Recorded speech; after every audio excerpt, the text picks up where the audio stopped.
My name's Stewart Beattie. I am the Associate Dean for Culture and Inclusion in the Faculty of Engineering. Most of the work that I'm going to talk about today is in my other job as the Apprenticeship Programme Lead, a job that's being squeezed and squeezed more and more by this title. The apprenticeships were set up as an alternative route to get a degree and to be fully qualified in the same amount of time as people that go to full-time education. They were set up with the idea of your fees would be paid for, there's no student loans, you'd be working and being paid, and you'd be gaining experience at the same time. So it would all work together and it would result in lots of social mobility. The reverse is true. There's been a middle-class grab, and when we get all our applications in for the programmes, we just see the same people. And actually a lot of people who've applied for the full-time apply for the graduate apprenticeship as well. Retention is a bit of an issue for the graduate apprenticeship. I think we're starting to see that improve a little bit as we get further away from COVID. So the ones that will be sitting their final exams this year, I think didn't sit Highers. I think that's right. So a lot of them have dropped out of the system because they didn't practice exams in the same way as everyone else. And a big part of what we thought initially was, well, employers have new powers over who joins the degree programmes because the employers employ, and then they send us the candidates, and we advise and we help about what are the right candidates and how that works. But it's not a straight application process.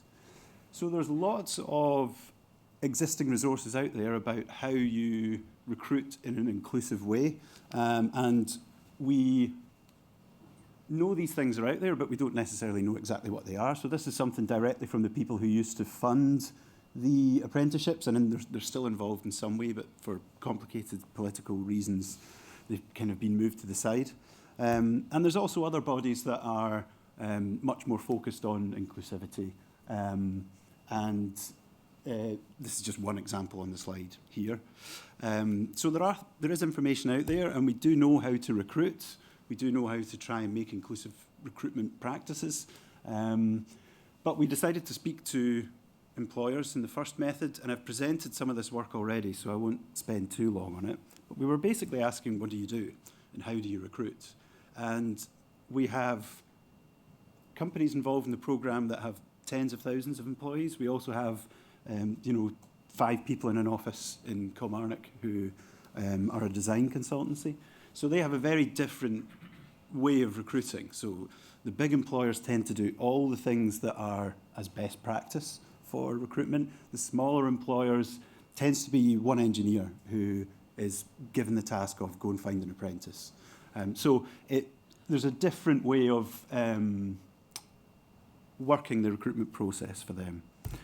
So our initial findings were, the reasons were to try and have new recruits, new talent in the system. So there is scope to create a population that is representative and diverse. But a lot of the decision-making and the advertising was kind of informal word of mouth. Decision-making was done on gut feeling, one person doing the interviews and one person making the decision. And we've known for a long time, before we ever thought about apprenticeships, that those things result in exclusive recruitment. But it's still happening. People also spoke about organisational culture. Well, it depends what that culture is, whether or not that's inclusive or not, to the decision to recruit someone. So there's good and bad, and we've liaised with employers a few times to see what we could do to help with that. And the next stage was to talk to the students themselves. So this is the new work that hasn't been presented yet.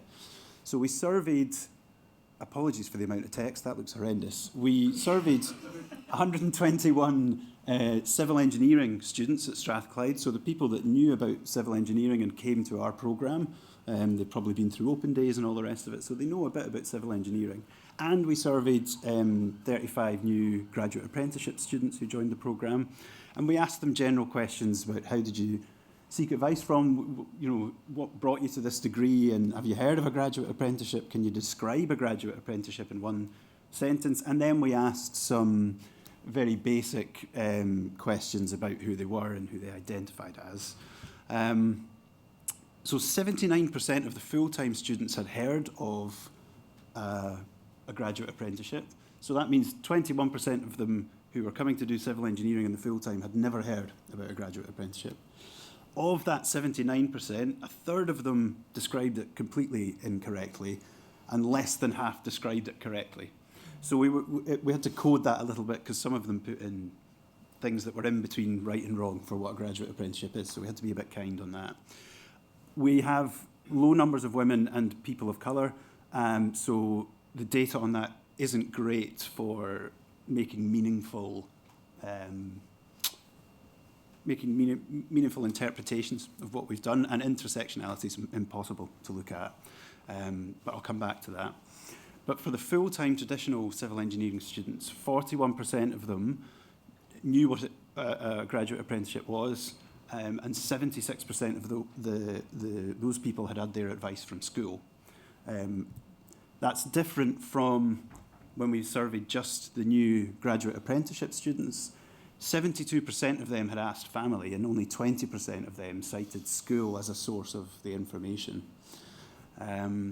They also said they came for things like income, career. You know, it's not working in a bar and studying, it's learning and getting work experience and that kind of thing.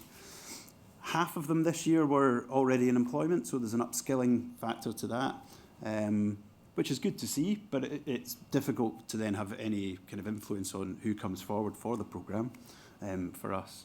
But I think it's really interesting that only 20% of the people that knew about a GA and came to a GA had actually sought advice from the school or identified the school as a place where they got good advice. I've kind of talked through that slide, so I'll skip on to this bit. We also carried out some focus groups, and yes, we did focus groups of the GA students, sorry. There were a few that came forward, so we only managed to have 2 groups that were exclusively female. One mixed ethnicity group, which I'm not sure is the right terminology for it, and one entirely male group who were all identified as white male. And we asked them questions about why did you apply, you know, how do you identify, and various things about protected characteristics, and do they see any challenges with those protected characteristics in their chosen path of study and work. The findings really are that there's an interaction of lots of things causing a lack of diversity. You need a significant other to explain the system to you. So if you have a professional family member who can understand university, who can understand industry, then they can explain maybe what a graduate apprenticeship is. They can explain the advantages, the benefits of doing that. But if you don't have that support at home, you're relying on the school to tell you about it. And the information in school is really patchy. It depends on who the careers advisor is, and it depends on the local authority. So across Scotland, it's divided in lots of different ways about what advice you actually get. The good thing is that through the focus groups, we did find some evidence of positive STEM activities, particularly in the female focus groups. So that's been going on for quite a few years, and we're now seeing people come through the system that have come into contact with those activities from quite a young age.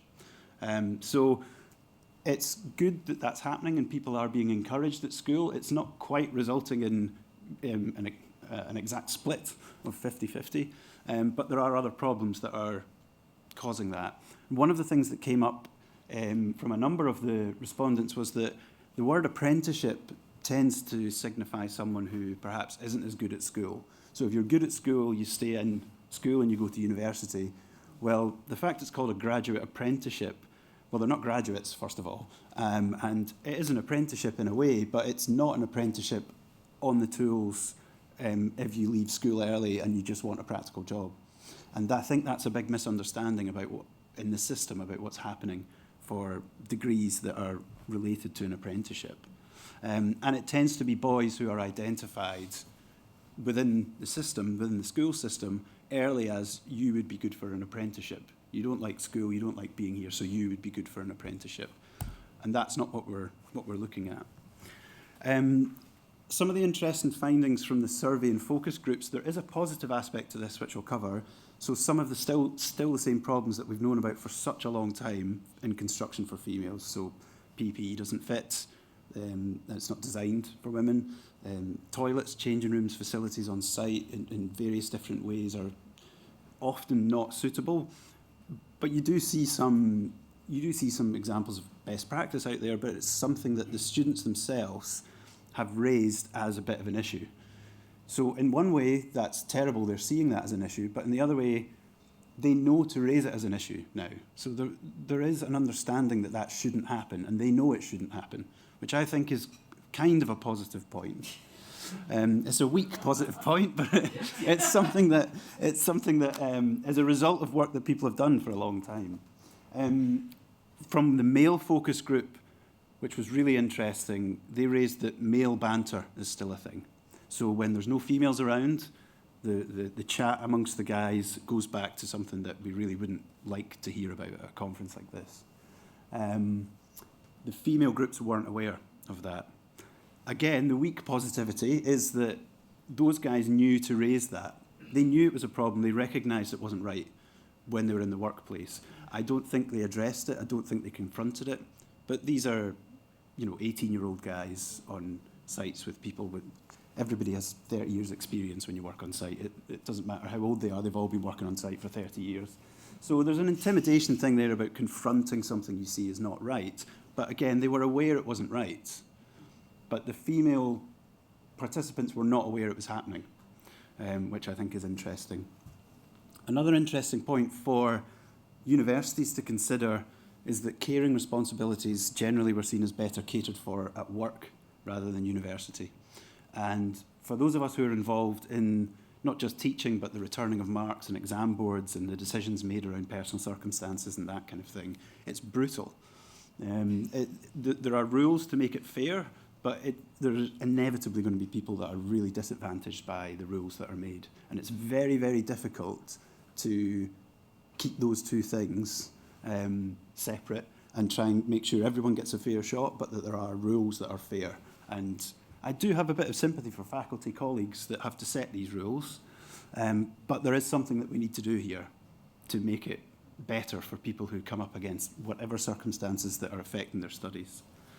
And another thing that I think is maybe for universities to work on, and employers too, is that the apprentices felt that employers generally were less aware of what was needed for the degree in terms of skills. Now, I think that is very dependent on employers, because some employers are very good. Thank you, I've gone over time. I actually set up a 10-minute timer and I didn't press go, so that's useful. So there's a whole question here about what should we do. I think improved understanding within the school sector would be great. Is the word apprenticeship wrong? Should we be calling them that? Improve understanding generally of what a university degree is, but that probably goes back to the school advice. We need data on intersectionality, and there is a project set up that is ready, but for staffing issues hasn't gone ahead, and you're looking at the staffing issue. And that includes multiple universities looking at some of the same things. And there's other kind of projects tied to that should help us as well. And that other project is we're collaborating with other providers to find out what is the impact of apprenticeships. So what's happening to people when they join the programme? Is it helping their careers? And some of that is related to protected characteristics. The last point, I'm so sorry for running over time. These are our funders. So I'm part of, obviously, the Ignite network. We got a little bit of money from QAA to start the project quite a long time ago. I'm also a fellow in the EDI Plus network, which was funded at the same time as the Ignite network. And I've also advertised in Michele Romano because most of this work that I've presented is his.